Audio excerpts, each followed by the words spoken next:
Welcome to Moviecaps.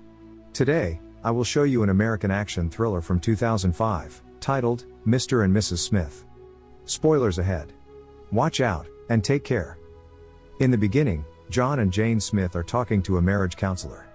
They reveal that their relationship is so boring and stagnant, they can't remember how long they have been married, which they call 5 or 6 years, and cannot even recall when they had sex for the last time.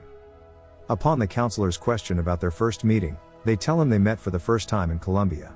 Although both were traveling alone, they pretended to be together just to dodge the police, who were investigating solo tourists.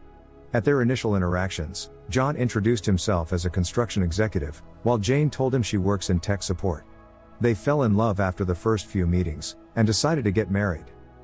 At present, both are fed up with the marriage, and barely talk to each other.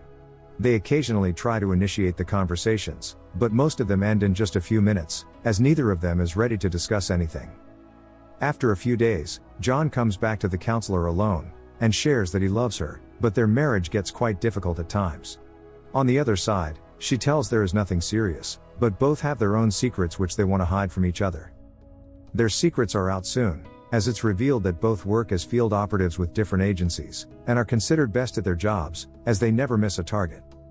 As both work as secret agents, they are bound to keep up their appearances, so they often attend different get-togethers in the neighborhood, although neither of them is interested in it. None of them has told the other about their real jobs, and try their best to hide them from each other.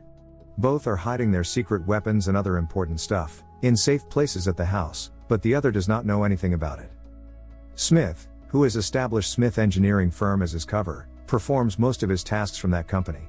One day as he arrives, he receives a call from his handler, who tells him about a DIA prisoner Benjamin Dans, aka the Tank, and orders him to kill him, because he might be a threat to the company's operations. At the same time, Jane is also instructed to kill Benjamin, while being transported from one facility to the other. She sets up explosives on the convoy's route, and decides to blow up the cars, as they cross the secret point set by her. Before she can activate the explosive, John arrives in his Jeep, but she cannot recognize the face, and thinks it's a civilian. Soon she learns he is armed, and planning to attack them, so she shoots at him but he survives. As she tries to recognize him, the convoy arrives in the trap zone, but John fires at her hideout, detonating the explosive and destroying everything inside. She leaves on her bike, while he checks the debris, but can't find anything other than the laptop. John meets his friend Eddie, and tells him that a girl has destroyed his mission. On the other side, Jane gets angry with the stranger who messed up her plan. She receives a call from her boss, asking her to find him in 48 hours, otherwise she might lose her position. Meanwhile, John gets the laptop checked, and finds an address of a building in New York. He arrives at the building, but finds no one can enter without going through the security. As he stands there thinking of a plan, he comes across a label revealing it's Jane's office, and she is not what she always pretends to be. Jane also finds the truth about him, after watching a videotape of the incident. He calls her to find out if there's anything unusual, but she does not disclose anything. After arriving at the house at night, both get suspicious of each other, and stay alert while starting their dinner. They ask about each other's work, but both reveal they have been having some problems at the moment, but will sort it out soon. Both get alarmed by each other's intentions, thinking the other is on the mission to kill them. He brings in the gun to attack her, but she takes the car and drives away. Both want to attack each other, so when he spots the car, she tries to run over him, but he saves himself after jumping on it. Realizing that he might take a lead on her, she leaves the car, and it breaks down after crashing into the fence. He discusses the situation with Eddie, and tells that he does not trust her at all, because if she lied about her job, she must have lied about everything else.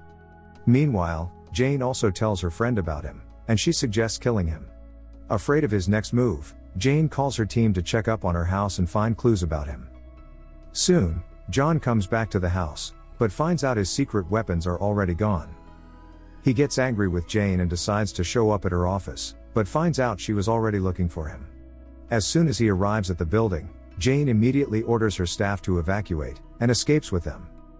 John picks up the destroyed equipment from her office, and starts looking for the clues, while Eddie asks him to kill Jane. John finds a lead about Jane and her team, and decides to raid that place. He arrives at their building and tries to go up through the elevator, but finds out Jane is a step ahead of him and has already disabled it. He calls her, but she warns him to leave town, otherwise she will blow up the elevator, but he provokes her to go on. Although she hesitates, she decides to go with her plan and detonates the explosive, apparently killing John in the incident. She gets worried about him, and tries to find him out, without knowing that he is alive and safe in the next elevator. Jane sits in a hotel alone while crying for him, but he shows up out of nowhere, and tells her that he wants a divorce. Both again threaten to kill each other, but he invites her to dance with him. While dancing, both disarm each other, and think they were just the cover stories for their significant other. Jane gets upset about it and leaves the room, but John knows she must be up to something.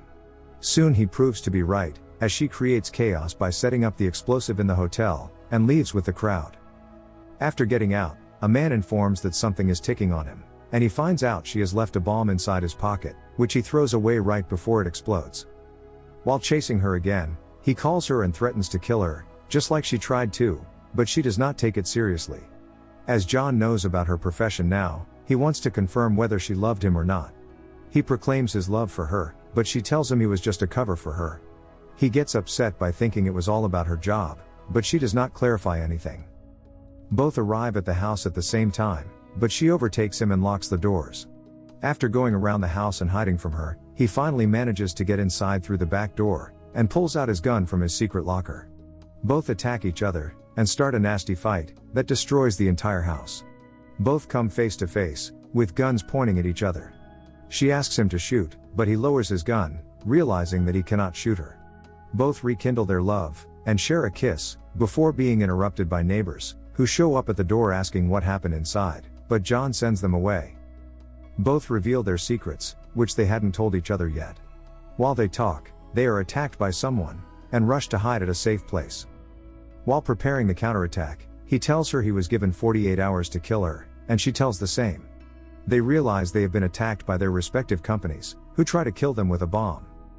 John throws it away, but it gets under a fuel tank, and blows up the entire house, while they manage to escape right in time. They get up again, and escape in their neighbor's minivan. Meanwhile, Eddie is offered a bounty of $400,000 for killing them, but he turns down the offer. While driving away, John shares more secrets, and tells her he never went to MIT as he had told her, but did a major in history. He also reveals he never liked her cooking, but she confesses she never cooked, and hired someone else to do it. She also tells him that she is an orphan, and hired someone to play her parents at their wedding. Soon, they realize they are being followed in 3 sedans, sent by the companies. Jane initially tries to fight against them, but asks him to switch places with her, and execute a counterattack. Continuing to reveal their secrets, and criticizing each other's fighting tactics, they eventually destroy all of them, and escape again. Both arrive to meet Eddie, and discuss the current situation, revealing that they are being attacked by someone. He tells them their companies are trying to get them down, so they must split their ways, or find another way out. To preserve their marriage, Mr. and Mrs. Smith decide to kidnap Benjamin, and use him to make a bargain with their respective companies. She gets the information about Benjamin, that he is being held under high security, and they decide to get him out. John goes inside, while Jane assists him from outside the building, and they succeed in abducting him from custody.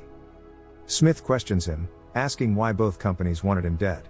He reveals, both the companies found out that they were married, so they jointly hired him to kill them, because 2 competing agents cannot live under the same roof, as it's against their interests. They realize Benjamin was just a bait, to make them fight and kill each other. John finds a tracker from his belt, but before they can do anything, they are attacked again. While hiding, they decide to fight together against them, as John thinks if they run now, they would be running forever. Both jointly fight against them, and defeat them all. In the end, they meet with the marriage counselor again, and tell him that their marriage has been hard, but they worked things through, and it's going great now. John urges him to ask the sex question again, and silently replies 10/10. The end. Thank you for watching. Subscribe if you'd like to see more videos like this.